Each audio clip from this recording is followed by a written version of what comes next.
अब बटे न हमार हो, रक्षा सुरक्षा कोई काम बा तोहार हो। अच्छा बुझलू का बात बारे? सुना, हमर जीवन अब बटे न हमार हो, रक्षा सुरक्षा कोई काम बा तोहार हो।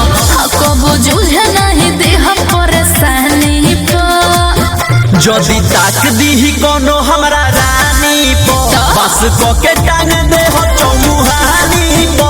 जदि ताक दी कोनो हमरा रानी पो, बस को के टांग दे हो चौमुहानी पो। कह दिए ओकरा से ठीक बा।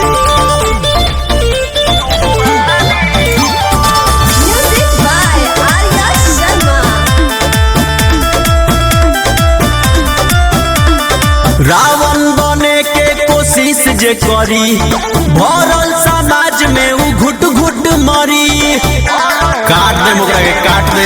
अच्छा इज्जत टांगेला बाके बैठल बड़े मुँह हो, ये सब सोचे में कांप जाला रोह।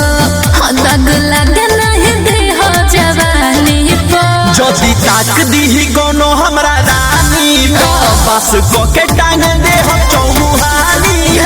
जदि ताक दी कोनो हमरा रानी पो, बस को के टांग दे हो चौमुहानी पो। बुझले? जदि ताक दी कोनो हमरा रानी पो।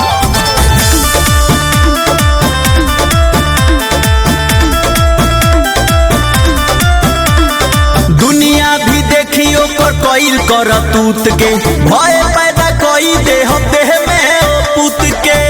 नाम सुनते उ कापे लगी। अच्छा देखो जानी, शेरनी हई जानू हम शेर के, भेड़ डेरा बाबत रहे घेर के, शिकार संदेश रही है यही बनी पो। जदि ताक दी कोनो हमरा रानी पो, बस को के टांग दे हो चौमुहानी पो।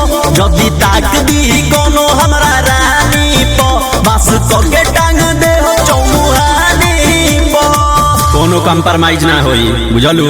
अच्छा चलो देखो जानी।